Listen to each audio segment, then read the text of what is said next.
Dayus, tidak masuk surga bagi orang yang dayus.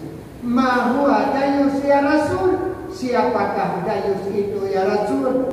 Dijawab ala sayyidina Muhammadin wa kulli sahabati Rasulillah ajma'in. Sebagai orang yang memelihara keluarganya daripada yang dimarahi Allah Subhanahu wa taala.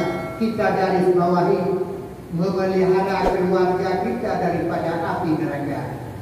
Getanyo tak mengkawin dengan kita urinau. Betul-betul getanyo sanggup getanyo tak jaga urinau getanyo daripada azab neraka jahanam. Ciri-ciri yang membawa kepada neraka jahanam antara lain, orang inau getanyo harus terjaga tentang akhlak. Orang inau getanyo terjaga tentang ibadah kepada Allah. Orang getanyo sanggup tak perlu orang inau getanyo masalah bersuci. Getanyo harus sanggup tak pernah terjaga orang inau getanyo beruh diumpat dan sebagainya. Apabila yang tak biarkan oleh getanyo, oleh Nabi, la tadkhulul jannah. Tidak masuk surga bagi orang yang dayus. Ma huwa dayus ya Rasul? Siapakah dayus itu ya Rasul? Dijawab oleh Nabi, orang yang membiarkan ahli dan keluarganya daripada mengerjakan yang haram. Getanyo saja apa masjid yang tiga berzikir, sementara orang indang getanyo hanya peduli masalah sembahyang. Yang hanyut mana faedah getanyo menjaga malam tahajud. Menyaurinau getanyo adalah jiho yaijah terbuka aurat, dan urinau getanyo haidem sembahyang, dan urinau getanyo adalah di puput yang harim. Urinau puput yang harim getanyo diam, termasuk getanyo orang yang dayus. Juga getanyo dalam kehidupan rumah tangga, pandai-pandai kita menjaga istri kita, anak kita, cucu kita daripada yang itu larangan Allah Subhanahu wa taala.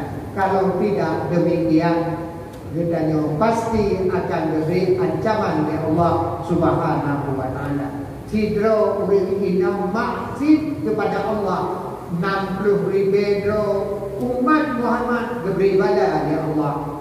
Sidro orang inam yang saleh 60,000 yaitu kepelindung umat daripada bala oleh Allah Subhanahu wa taala.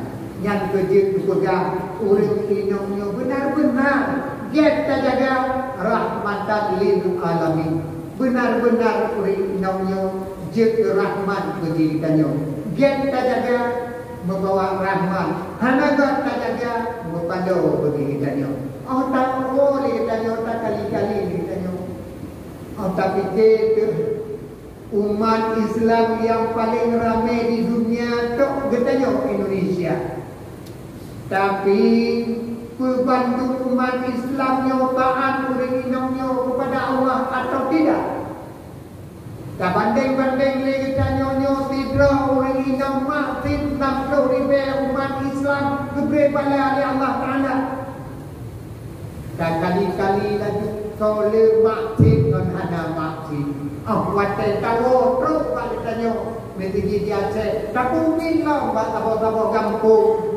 Nah dalam kampung demikian Pedro urinau, demikian itu urinau padundro yang taat kepada Allah. Padundro yang urut taat kepada Allah Taala. Oh ramai urut yang taat, rahmat bagi kita. Hanya ramai urut taat, kita tunggulah kehancuran. Apalagi kita di bab zaman dalam serba haru-hara. Jadi nyo kegamun-gamun berdoa dengan Allah. Nyo kalau kon kiranya lebih baca pada sembahyang, kadang-kadang mendak-mendik nyo kaji berdoa dengan Allah Taala. Baiklah hingga sembahyang. Benar-benar kita menerima rahmatan lil alamin. Benar-benar kita nyo terima amanah daripada Nabi sallallahu alaihi wasallam. sebaik-baik kita selalu mengingat kepada Allah, mengingat kepada Nabi sallallahu alaihi wasallam. Semoga dengan mengingat kepada Allah dan kepada Nabi, kita adalah tekun melaksanakan ibadah kepada Allah.